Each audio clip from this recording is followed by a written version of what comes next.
Nataka kuchukua nafasi hii kushukuru gavana wetu wa Mombasa kwa kualika sisi katika sherehe hii.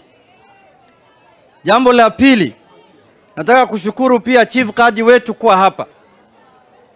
Mimi nimewaletea salamu nyingi sana kutoka huko Migori pale na wakilisha, na tumekuja hapa na baba kusherekea na nyinyi kama ndugu zetu Waislamu Idi, na nawatakia Idi Mubarak wote. Mimi nataka kusema Waislamu sisi, jambo la kwanza lazima tuheshimu chief kaji wetu, kwa sababu ofisi ya Kiislamu ambayo iko katika katiba ni ofisi ya chief kaji peke yake. Hiyo ofisi nyingine yote ya Waislamu ni ofisi bandia tu, watu wamejitengenezea. Tuheshimu ofisi ya chief kaji, kwa sababu hiyo ofisi haikukuja kwa njia rahisi. Wale watu wamepigania hiyo ofisi ikuwe katika katiba, na yule aliongoza hiyo vita ni baba Raila Amolo Odinga. Mimi nilikuwepo wakati katiba ilikuwa inabadilishwa. Baba alisema chief kaji ofisi yake lazima iwe katika katiba, na nimeona kuna wengine wanafikiri hii ni ofisi ndogo sana sana. Mandugu zangu Waislamu, jamii yangu wa Somalia wajui maana ya chief kaji. Hao wanafikiri kazi ya chief kaji ni kufunga ndoa na kufanya talaka peke yake. Hao hawana habari.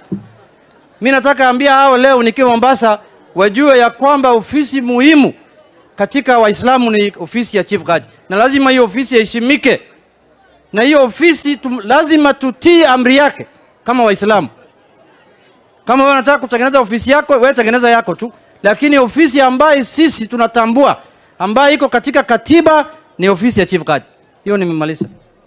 Jambo la pili, sisi kama watu ya ODM tukiongozwa na baba Raila Amolo Odinga, Mungu amwache, apee afya njema na umri ndefu, na Mungu ajalie akwe Muislamu mwenzetu inshallah, kwa Ramadhani nyingine afunge na sisi.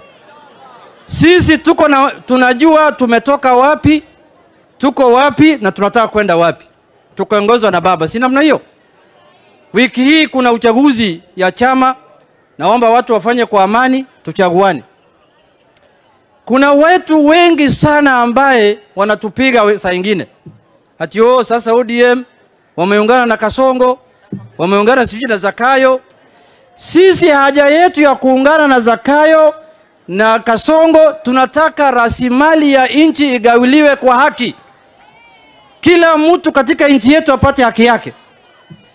Mali itoke huko juu Nairobi ifike hapa Mombasa.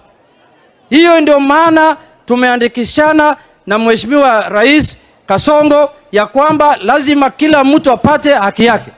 Si namna hiyo? Unajua kuna wengine wanasema wamekasirika na sisi sana, na nimeona chuki nyingi sana. Kuna wengine wamekasirikia Ruto ati kwa nini ameongea na watu ya ODM. Sasa hiyo chuki utakufa nayo tu, kwa sababu mimi sioni hiyo ikibadilika. Lazima tupate haki yetu kama Wakenya. Mimi wiki jao, wiki hii inakuja Mungu akinijalia, nataka kulete mswada katika bunge ya kuonyesha Wakenya miaka 10 iliyopita barabara ngapi zilitengenezwa kila county, kilomita ngapi zilitengenezwa kwa kila county, na pesa ngapi zilipelekwa kwa kila county. Na mtashangaa kabisa hizo pesa zilikuwa zinaenda wapi. Mtashangaa kabisa. County kama Mombasa inaweza kuwa imepata hata milioni 20, na county nyingine imepata bilioni 6. Hiyo ndio mambo ambayo imefanya tuambie Kasongo akae kwa meza tuongee juu yake. Mnakubali hiyo? Mnakubali hiyo? Kwa sababu Wakenya hatuwezi kubali Wakenya waendelee kuumia. Sisi kama viongozi ni jukumu letu kuhakikisha ya kwamba kila mlipa ushuru katika nchi yetu amepata haki yake. Sisi tunataka Wakenya yote wajisikie kama ni Wakenya. Sio wengine wanajisikia hawa ni Wakenya na wengine wanajisikia kama hawa ni tenants katika nchi yao. Hiyo ndio vision ambayo baba ako naye, ili hakikisha ya kwamba budget ambayo inatengenezwa katika nchi yetu ndani ya bunge ya trilioni 4, anataka kila Mkenya apate haki yake. Kama hiyo inakukasirisha na mwenye yako na kisu ya kukata hiyo budget sasa ni Kasongo, sasa tufanye namna gani? Si lazima tukae na Kasongo tuambie tafadhali gawa vitu kwa haki. Na asipogawa kwa haki, sisi tutaambia yeye. Sisi hatuogopi mtu. Na tuko kwa chama chake, sisi tuko ODM, yeye yako UDA. Si namna hiyo?